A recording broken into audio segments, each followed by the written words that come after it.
Thank you for tuning in to another conversation of We Invest Different Podcast. I'm co-host Mr. Michael Best. And I'm your other co-host, Victor Thomas II. And we are back, and it's feeling good today. A little stomach problem this morning. Feel like I got acid reflux, man. I ate a lot of processed. I did a little binge that I shouldn't have did yesterday, man. Hey, you know I had to get my childhood dream. I had to get some nostalgia by eating some Fruity Pebbles. Oh, man. Because I told you, I told you how the cereal is still considered processed food. So like, processed food is what really gives you acid reflux. So I'm like, man, why my stomach feeling like this? Then I realized I ate about a good 4 or 5 bowls of Fruity Pebbles. But good thing is that I made my own milk.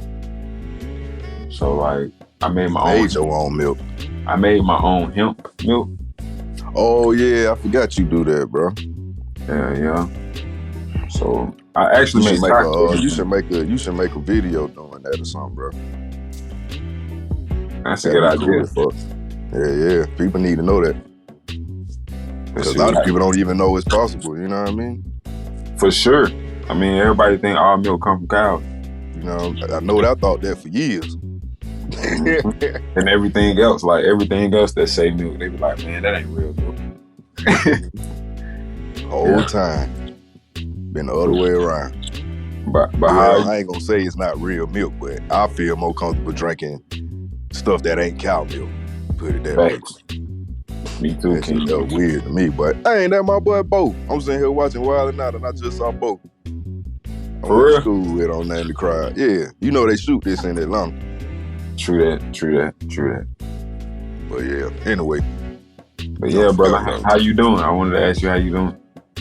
Man, I'm doing good, man. I see myself finding the New Balance finally. Man, it's been hectic, bro. These last few weeks. Whew. Real busy. But it taught me a lot about myself, and that's kind of been like my theme for the last few weeks too, know thyself. And it aligns with what I saw you put on Twitter that day about having the code of ethics for yourself. Oh, yeah. I'm in that same thinking too with this whole know thyself, because if I can recognize things within me, I can put different precautionary things in place to ensure that I'm still keeping on track and not deviating or, behaving in a way that's outside of the development I want for myself. You know what I'm saying? Right. So like, that's like, don't do this, don't do that. You know what happens when you do this, so don't do that. So put this in place so that won't happen. You know what I mean? So, because one thing that I deal with stuff getting hectic is like, making sure everything get done and not forgetting something. You feel me? Right. So I just got to make sure that, I guess what I came to is, and I'm going to try it out, is having like a checklist of things that I know I need to do every week. You know what I'm saying? Whether it be social media, whether it be email, just have a checklist every week and check it off. Now, what I'm trying to decide now is, do I need to make it like, okay, I put some of the tasks on this day, or do I just be like, okay, I need to have this done by this day? You know what I mean? I'm trying to figure out the best way that fit for me. So that's why I'm at with it, bro. Really figuring out how to create a schedule for myself, but also having that flexibility that what I do requires. You know what I mean? Hey, yeah, that sounds like a definitely life of an entrepreneur. Yeah, I guess that's what it, yeah, to put it simply. Figuring out the balance for entrepreneurial life. Exactly, because if you think about it, everything outside of entrepreneurship is on the schedule. So when you are working in a business, man, like your own business, where you have to create your own schedule, sometimes it can be a long process of figuring that out. You know what I'm saying? Because especially if you're coming from corporate America, you know what I'm saying? Coming from having a schedule into having a business, now sometimes that can be good, but for the most part, you're still learning how to time manage. You know what I'm saying? Yeah, man. Sure, yeah. Even if, you know what's so crazy? They talk a lot about time management in college, but if you see that you literally have a bachelor's degree, and you could say you went to school longer than 4 years of your life. So if school teaches you so much about time management, why is it that we don't have the skill of time management once we graduate? Ooh, that's a beautiful question, bro. And I got an answer. Because at the end of the day, it's even though you in college, they're still giving you this structure. Here is your schedule. Here's the time you need to be here. You know, it's still the Matrix. You know what I mean? You feel like you got a little more freedom, you know, as a young adult, but you still in the Matrix. Damn, that makes sense. Yeah. So once you come into this entrepreneurial lifestyle, it's almost like, you know, the Matrix turns its back on you. And now you got to figure out how to get this structure for you specifically, because it's not cookie cutter for everybody. That's what the Matrix tries to push. And that's why so many problems with the Matrix. But once you step out of it, you got to really self-evaluate and be like, okay, what works for me? What do I like? Where am I weak? Where am I strong? You know, who is in my circle that can help? You know what I mean? And then you just create your own little system, man. But it's a process. It's definitely a process. Definitely. I agree. But yeah, I kind of said that so I can kind of segue into the conversation today, because, you know, in finding this balance, we always, you know, we may tend to think that we can do it all alone. You know what I mean? And that's one thing that I've been learning lately. Like, I need people more than I thought I did. These the relationships. I have to have, relationships. You know what I mean? Because without them, I'm going to feel overwhelmed. So that's why I thought it would be cool today for us to talk about relationships. But in me thinking about that, I had a question, and I'm going to ask you it right now. So when it comes to, you know, networking and business and stuff, you know, a lot of times they say it's not always about what you know, it's who you know. So when it comes to business relationships, stuff like that, do you think it's more about the quality of the relationship, or is it more about the quantity, the amount of relationships that you have? Well, honestly, I think it's a little of both. After I sat and thought about that, like, my initial response was like, you know, I wouldn't mind having a bunch of quality relationships. Because in my perspective, it's not whether it's quantity versus quality. It's how many quality relationships. It depends on how many quality relationships I have. Like, I don't think there should be a limit on the amount of quality relationships you have. But when it comes to that, I think that we should always think about the purpose of each relationship. Because that's more so the important question. Like, it's not so much about how many, it's about the purpose of the relationship. And that's what determines the quality of it. So it's like, yeah, you can know a lot of people. Yeah, you can have contacts in your phone. But if there's no purpose behind it, then it's pretty much it's purposeless contact. So I want to ask, like, because I see what you're saying about making sure that, you know, we have some type of purpose within a relationship. So I guess I want to ask, like, what would be a purpose in a relationship? Well, first of all, where's the value? Because, like, I have a couple people in my phone to where, like, I don't call unless it's some type of value being exchanged. So I guess that's your determining value of your quality. Determining factor for quality. Okay, bet. Go ahead. Quality. It has to something. That's what determines a quality relationship, and that's a good thing that we can kind of hit on. You know, what is a quality relationship? Yeah, that's a good question. That's a determining factor of what we're talking about. You know, what is a quality relationship? So I feel like what makes a quality relationship is the value factor. You know, what are both parties bringing to the table? you know, and what's the motives.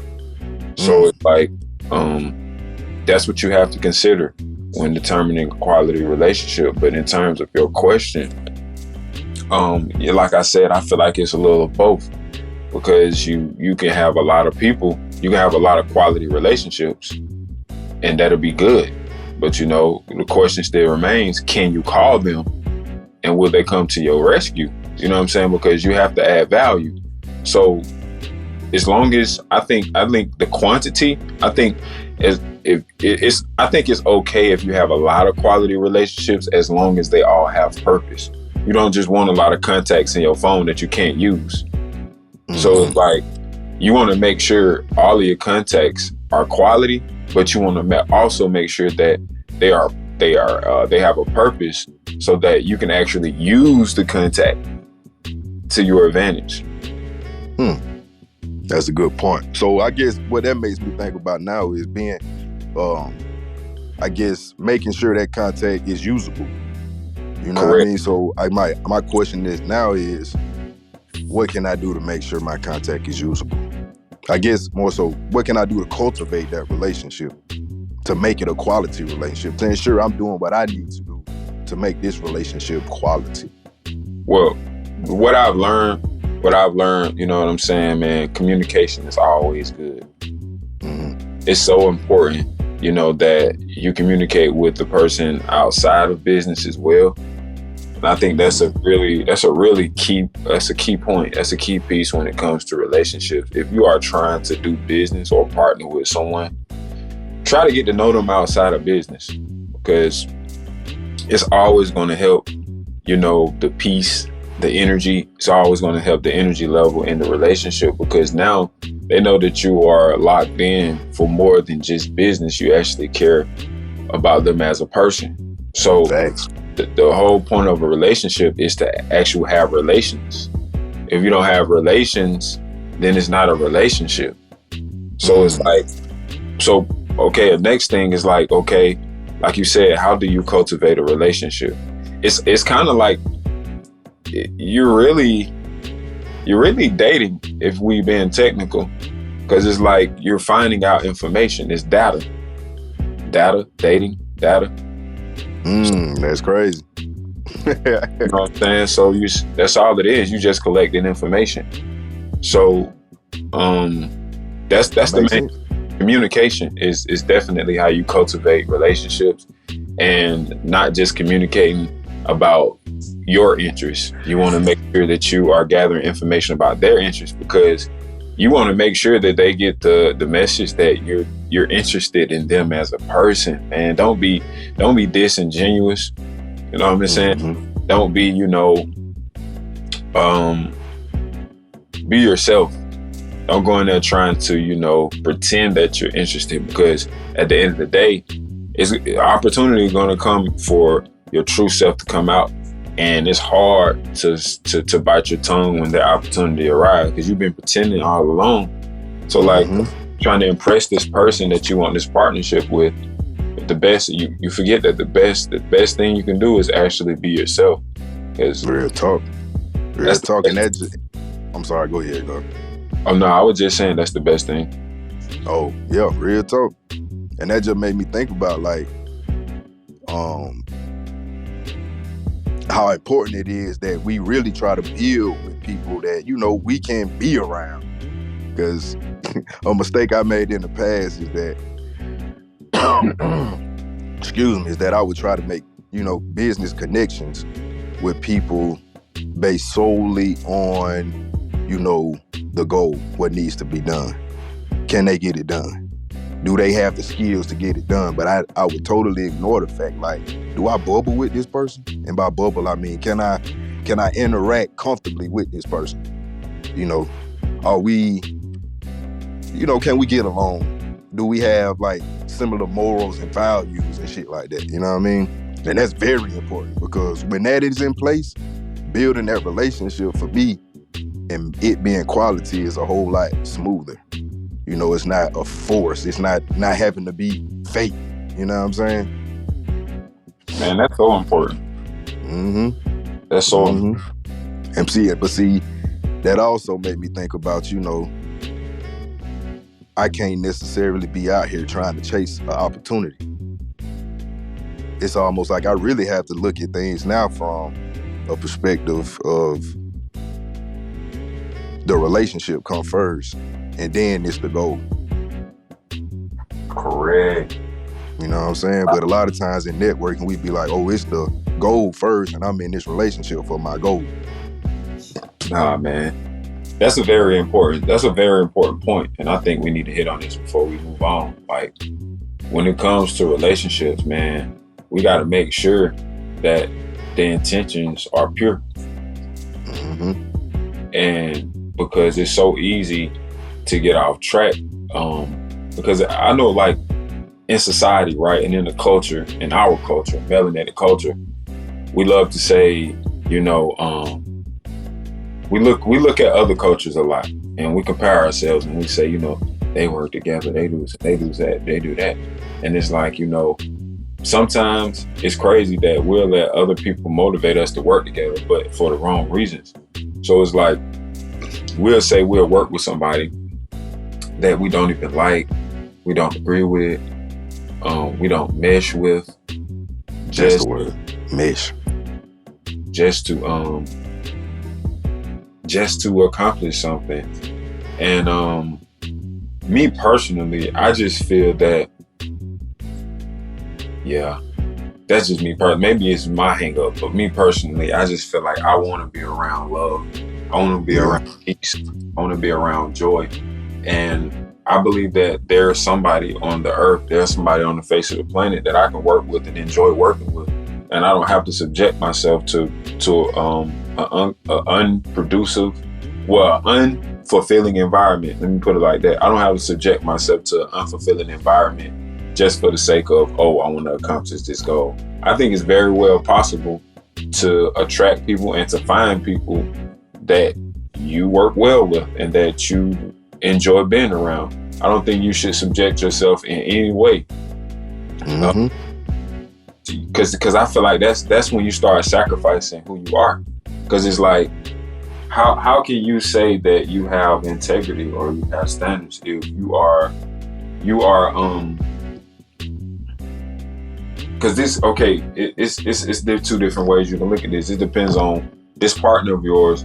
If this partner of yours are doing things, if they are doing things that goes against your morals and standards, but you are like putting that aside just to make money or just to reach a goal, when it gets there, like, I really think that's disrespectful to yourself. You're dishonoring the whole thing. You're dishonoring your whole purpose, because it's like you're really lowering the quality of the relationship with your damn self. Bro, I'm trying to tell you. For real. You really need, you compromising who you are. But you, on the back end, you're trying to tell yourself as an excuse, like, I gotta accomplish this goal. And then justifying it. Like this. Justifying it. See, and that be a thing that happen, bro, with a lot of people. And then they end up with a whole lot of contacts. You feel me? But on the other side of the spectrum, sometimes that's beneficial. You dig what I'm saying? Yeah, explain. There have been situations where it's just like, I just know this person. It ain't that deep, but I got this connect. You know what I mean? They hit me up. I got the opportunity. But for me personally in my life, bro, I'm going to definitely have to say that quality is definitely more important, because I'm noticing that, the goal is usually discovered through conversations in a relationship. I'm noticing that it's through those open and real discussions that it's like, dang, it's a whole lot of growth in this. Yeah, bro. It's not even about the goal no more. It's like, hey, this is what I'm dealing with. Let's talk about it. You know what I'm saying? Yeah. And that be the real thing, bro. And can't nothing top, that piece of a relationship, bro. I agree. Quality over quantity. That's the answer. Quantity over quality over quantity. But don't forget though, quantity can be a benefit. Yeah, it definitely. You know, you can't. I guess you can kind of set it up to where it's like, you know, levels. I've heard that before. Like I have a group of people I connect with on a deep level, then there's people I connect on this level. You know what I mean? I've heard that before. So I guess maybe that could be an option because, you know, we're not meant to have them kind of deep relationships with just everybody. For sure. But add value so those relationships can actually be used. That's why I really wanted to make that point because, man, I've been in so many network marketing companies and having contacts in my phone, and there's no value in the contact because we don't have a value exchange. It's like only one of us add value. So it's like you can't really call if you can't add any value, you can't call those people. Unless they your family or unless you already have a relationship with this person and it's not connected to what you can do for them. Now it's different from when you have a relationship that you're building, like you're building this relationship for a purpose. Now then, hey, you need to add some value because you gotta make sure that what you bring to the table is worth building upon. Because it's like, why do I need you to be my friend, or why do we need to be partners? Like, what's the reason? Because I don't know you based off of like where we are now. I don't know you, so I have to have some type of level or have to have some type of reason to work with you. Like, what do you like? You have to show me something starting out at least. So I have to just put it like that. Like I just put it like that. Now it does depends on the contact you're talking about, because some contacts don't care about what you have to offer. They just like to help people. But I'm just saying, in general, I don't even care. You should always want to add value. Don't ever just get in the habit of not adding value, just asking for stuff. Like, nah, you want to always be in a position to add value. And that's good. Even if it's a great conversation, even if it's great energy, you want to always add value. Not to people not just the people you want to partner with, but I think that you should just be that way throughout life. You want to add value. That's right. That's right. And that just made me think about something I heard from a guy when we went to that Big Brothers Anonymous. I can't remember his name, but he got the whole like All Lives Matter campaign. Yeah. I was chopping it up with him, and I remember he said you should approach every situation with the intention to serve. He said that'll get you wherever you're trying to go. I believe that. All right, so I'm gonna do a little rundown of the key points we talked about, and then we're gonna go to our next segment. Well, I know you started out, we talked about, whether it's quality over quantity when it comes to relationships. So we, of course, talked about quality and that quantity isn't so bad, but we have to pay attention to the purpose of each relationship if we're going to go that quantity route. And then we talked about what is quality, what is a quality relationship? We talked about how, it's a value exchange, of course you want to learn from each other. It has to be some type of connection, some type of value being exchanged, like I said, because that's what's going to grade the quality. And also too, like we were just saying before we get ready to go to the next segment, the last point that we made was you want to make sure that it's purposeful. Make sure that is you have an intention behind what you're doing and not only having the intention of just business. That's right. You need to actually care about the person. Actually try to be a human. Don't only try to be so goal driven that you miss, the key relationship building. You're gonna miss the key relationship process. What am I trying to say? You're gonna miss the relationship building process by focusing more on the goal than the actual relationship. That's right. But we focus more on the person. Right. not the purpose. Right. Because that shit gonna automatically happen once you connect with the person. They're gonna automatically want to bring you on to what's going on because they know that you're solid and that you care. Or in other words, they fuck with you. Right. Facts. Fact. So yeah, brother. Going on to our next segment of what you learned. Is there anything, man, that you like struck your attention? Like you was traveling or going throughout your daily occupation, and you was like, "Oh, dang, I learned this today," or "This is what I found out today." Just something that you can bring to the people. That's I'm gonna keep it a buck and say I didn't think about this prior, so ain't nothing coming right now. But maybe it'll pop up. So I'll let you go first, sir. It's all good. Like, man, sometimes I just be going throughout my daily occupation, and sometimes some things happen. I'll be like, you know what? I'm gonna bring that to the podcast. But I meant to bring it up a few weeks back, bro. But I actually had a lawn client buy me a lawnmower. Turn up. And it was a process for me to be able to accept something, for the first time. So what I learned is that it's not a bad thing to accept a gift or accept a push from somebody, help from somebody, because one thing about it, when people see the value that you're bringing, when they see what you're offering, they're gonna want to help you. And speaking of relationships, this has a lot to do with that. You know what I'm saying? Consistency, being consistent in the relationships that you're building, showing up, and when you can't show up, you communicate that you can show up. Because we talked about communication as well. We said that communication is one of the ways to cultivate a relationship, and that's very true. So like this particular client of mine, I'm always, making sure I communicate with them and letting them know what's going on in my life, what I can do, what I can't do.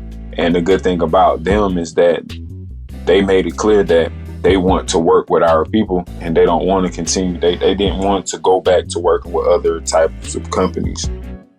So that made me, level up, with my commitment as far as our business relationship. But also we talked about things outside of business, like God and like belief and faith and family and, and how to live and things like that. And over time, we created a great relationship. And I think that was the main reason, why he spent $500 on the self-propelled lawnmower, for my business. Amen.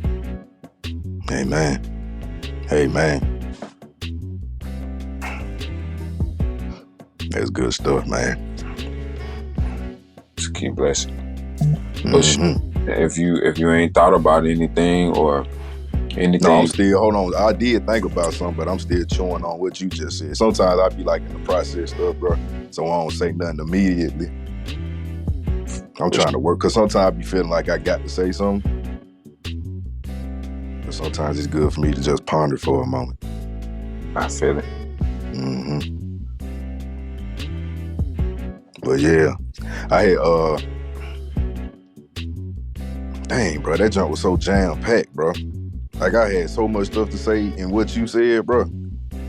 That's why I'm having like a brain crash right now, bro. Yeah. But yeah, bro, I'm gonna go on here. I don't want to hold us up any much longer, but yeah, the one thing I wanted to say, still tying in with relationships, one thing that I really had an epiphany on is I can't expect a solution without expecting to compromise. I got to be willing to do something different. I got to be willing to be a little uncomfortable if I really want that solution. I can't just be like, I'm gonna stay the same. I ain't got to make no adjustment.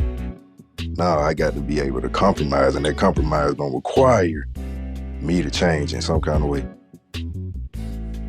Woo!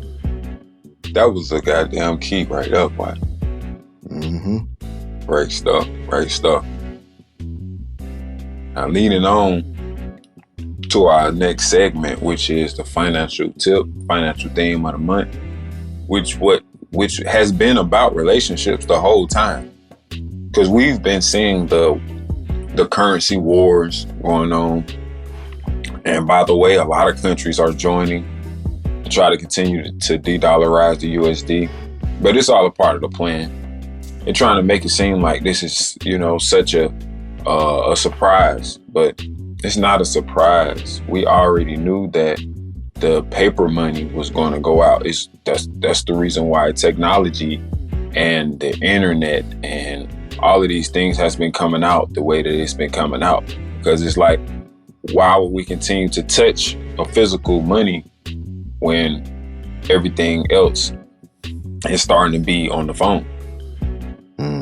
Like, why pay? It's like, okay, yeah, we got physical products, but why do we have to pay with something physical if everything else is digital? It's like it's way more digital currencies than there are physical currencies. So it's just like we see the future and where it's going. So key pointer is that, like I said, diversify. Like we said last time, diversify. Don't just put all your eggs in one basket. We know that it's a currency war, like I said. So a good thing would be to do is study currencies. Which currency hold the most value? Is it China? Is it whatever type of currency? We got to do our due diligence, and we have to study on best ways to put our money. And also, like we said, relationships at the beginning. Relationships.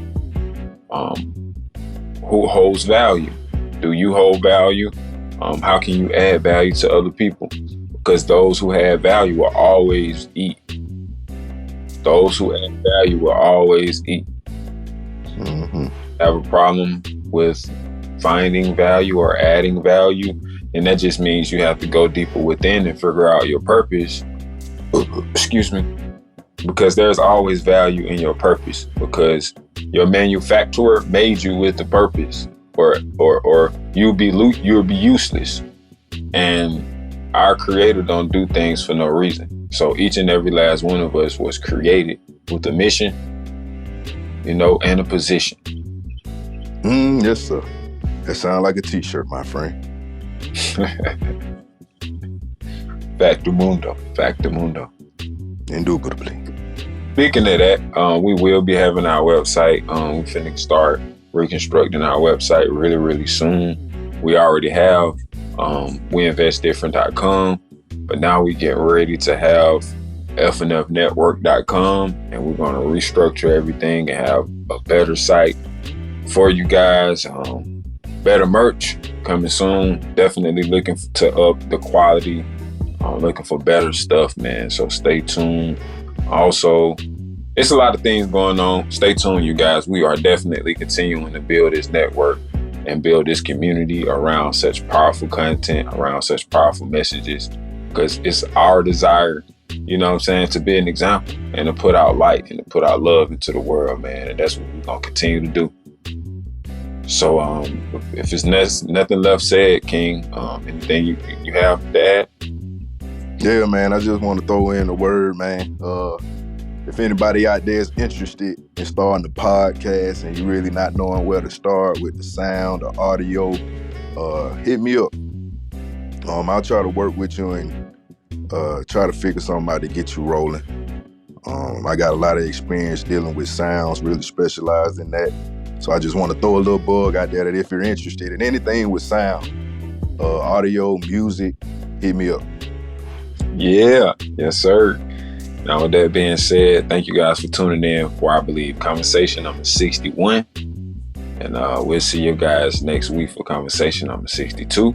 And the Two Kings is out. Peace. Gone.